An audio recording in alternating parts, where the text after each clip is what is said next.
do we want to talk 49ers? Because they seem like the biggest threat to the Chiefs for a while. And I mean, I was at the game. It was so hot, but honestly, I didn't really feel it. Maybe the alcohol was kicking in. It was the hottest game ever at Levi's, and they were showing pictures of people sitting underneath the stands watching the games on a small TV screen. And I don't know. I saw a packed house. I didn't really, even when I went to the bathroom, I didn't see people sitting out there. But tough conditions, a really fall apart loss for the 49ers. Is this team just bad this year? Uh, it's tough to say because, like, for the most part, they were in control of the game. It looked like they should have been winning the entire way through. I think it was last week and this week combined. It goes to show that this team, as currently constructed, cannot finish games. Both of those games should have been easy dubs, and it's like, what are we doing? Why are we giving away stupid ass plays? Why can't we tackle when we need to? Why Kyler Murray is throwing up the deuces from 42 fucking yards away? What are we doing here? So I know people are like, oh, Swarson's looking really good. Swanson, if he was fucking, what's his name? The guy last year. I'm fucking brain farting right now. Defensive court, Steve Wilkes. If Steve he was Wilkes. Steve Wilkes, we'd have his head on a fucking platter right now. And Steve Wilkes wasn't this bad. Like, the team, like, could actually make tackles, could actually, like, play defense. Here, they just at times they just forget. They're just like, I don't know what I'm doing here, guy. So, like, And offensively, they look good. Sorensen's thing is supposed to be secondary, and our secondary looks lost out there. And Jair Brown is a liability. They cannot communicate before the snap. They're getting lost once these guys stack and exit their breaking routes. Like, Jair Brown is really fucking up Mooney Ward's side of the field. I think what they should do is just be like, okay, fuck it. Take Devondre Campbell out of there.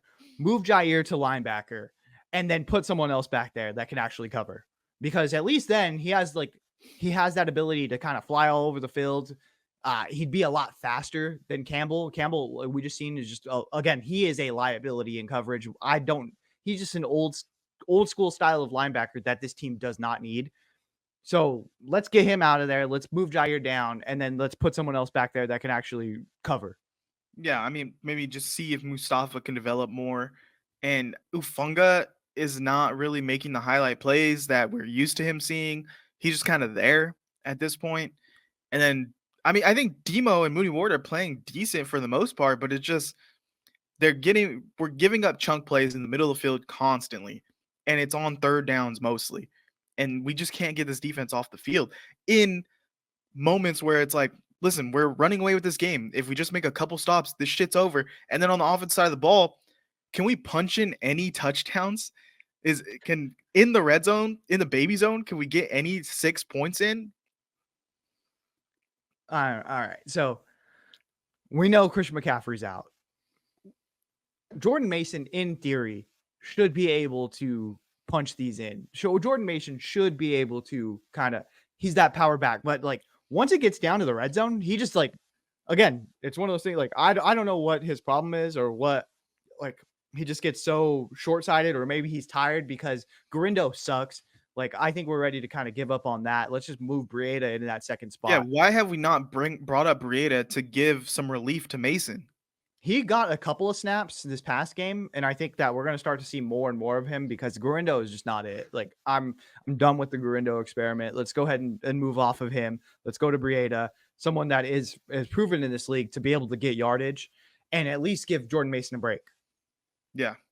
And maybe even go back to Debo being in the running back spot in the red zone to try to get him on the edge or get him going, because he's doing great, I think, this year on the outside as receiver. But I think we need some kind of juice in the backfield other than Mason, especially in the red zone. Yeah, again, it's just this game, the Rams game.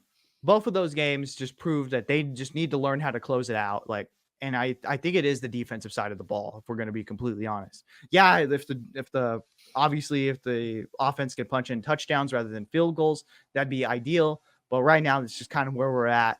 And again, for these past few weeks, it's been a lot of injuries and making sure, like, hey, we just got to get something across. Jawan Jennings has stepped up. Brandon Ayuk this week showed that he has signs of life again. So I think we're going to get it right on the offensive front. It's just defensively, just fucking learn how to tackle again. Yeah, we'll see. Who we got? Oh, we got Thursday night Seahawks Niners. So if the Oh yeah, 49ers win, they're in first place in the division. So this all could be wiped away, clean slate, and then you control your own destiny from there. So we'll see. But but if they lose, they've lost now to every team in the NFC West. in what looked like not a strong NFC West this year. Yeah, which is crazy, dude. Like that's the Kyle Shanahan just needs to figure it out.